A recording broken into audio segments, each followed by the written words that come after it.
இயேசுவில் எனது அன்பிற்குரியவர்களே, உங்களுக்கு என்னுடைய இதயம் கனிந்த வாழ்த்துக்கள். வணக்கம். அன்பானவர்களே, இன்றைய சிந்தனைக்கு லூக்கா நற்செய்தி 2வது அதிகாரம் 36 40 முடிய, 36 38 முடிய நாம் பார்க்கிற ஒரு பெண்மணி நமக்கு நல்ல பாடம் கற்றுத்தருகிறார்.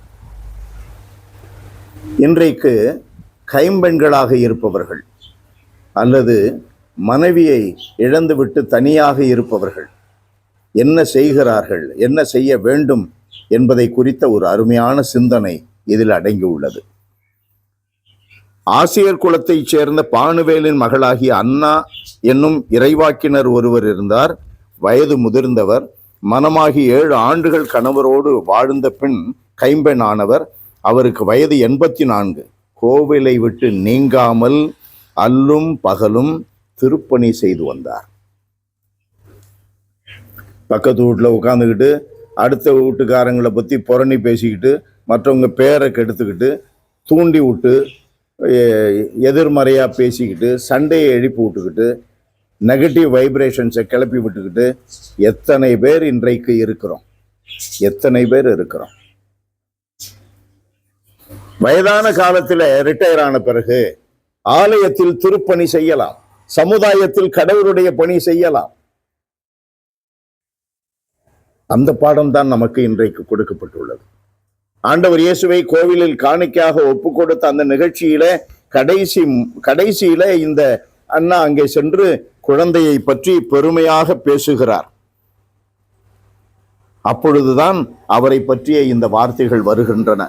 மன்றாடி அல்லும் பகலும் திருப்பணி செய்து வந்தார், நோன்பிருந்து மன்றாடி. அடுத்ததாக நாம் பார்க்கிறோம், அன்பானவர்களே, குழந்தை வளர்ந்து வலிமை பெற்று ஞானத்தால் நிறைந்து கடவுளுக்கு உகந்ததாய் இருந்தது. இன்றைக்கு குழந்தை வளர்ப்பை பற்றி பெற்றோர்கள் மிக கடுமையாக சிந்திக்க வேண்டும். குழந்தை வளர்ந்தது உடல் வளர்ச்சி, ஞானத்தில் வளர்ச்சி, கடவுளுக்கு உகந்தவராக வளர்ச்சி. இயேசு குழந்தை. நம்முடைய குழந்தைகளை ஞானத்தில் வளர்க்க கையில செல்ல கொடுத்துட்றோம். உலக ஞானம் ஐயோ,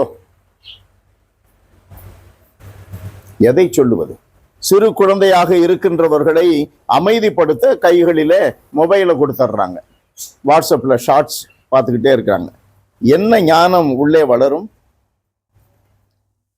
அடுத்ததாக பிள்ளைகளுக்கு எடுத்த எடுப்புலையே பெற்றோர்கள் அன்பு கிடைக்காமல் கேஜி ஸ்கூலுக்கு அனுப்பிச்சிடுறாங்க. பெற்றோர்கள் அன்பு கிடைக்கணும், யாரோ ஒருத்தர் வளர்க்கிறாரு, ஆனா இவங்க பிள்ளையா வளரணும். எப்படி எதிர்பார்ப்பது? நாள் முழுவதும் அவர்கள் வெளியிலே இருக்கிறார்கள். இந்த குழந்தை இந்த வீட்டிற்கு வருவது உறங்குவதற்கு, உண்பதற்கு, அவ்வளவுதான்.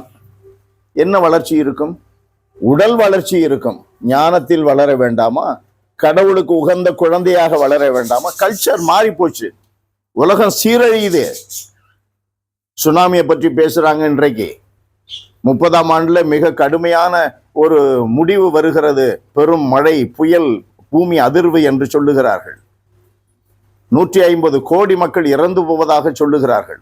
மிரட்டுகிறார்களோ மிரட்டவில்லையோ, நாம் பிள்ளைகளை வளர்ப்பதில் கவனம் செலுத்த வேண்டும். இல்லை என்றால் பிள்ளைகள் நம்மை மிரட்டுவார்கள். அன்பு நிறைந்த எங்கள் இறைவா, உம்மை போற்றி புகழுகிறோம், வாழ்த்தி வணங்குகிறோம். ஆண்டவரே, எங்கள் பார்வையில் உள்ள எங்களுக்கென்று நீர் கொடுத்துள்ள அடுத்த தலைமுறைகளை வழிநடத்துவதில் நாங்கள் ஞான மிகுந்தவர்களாக இருக்க செய்யும். உம்மிடமிருந்து எங்கள் அனுபவத்தில், இறை அனுபவங்களில் பெற்றுக்கொண்ட ஞானத்தை நாங்கள் பிள்ளைகளுக்கு கற்றுக் கொடுப்பதில் மிகுந்த கவனம் செலுத்த எங்களுக்கு அருளையும் ஆற்றலையும் ஆவியின் துணையையும் தாரும். ஆண்டவரே, வயதாகின்ற காலங்களிலே தகப்பனே கெஞ்சி மன்றாடுகிறோம். பிள்ளைகளை வளர்ப்பதற்காக அவர்களுக்கு உழைத்து உழைத்து ஓடாகி அமைதியில் இருக்கின்ற காலங்களிலே சமுதாயத்திலும் ஆலயத்திலும் திருப்பணி செய்ய, கடவுளாகிய உம்முடைய பணிகளை, உமக்கென்று பணிகளை செய்ய எங்களுக்கு ஆற்றலை தாரும், வழிநடத்தும், உற்சாகப்படுத்தும், உடல் வலிமையை தாரும். இயேசுவின் நாமத்தில் ஜெபிக்கிறோம் பிதாவே. ஆமென், ஆமென்.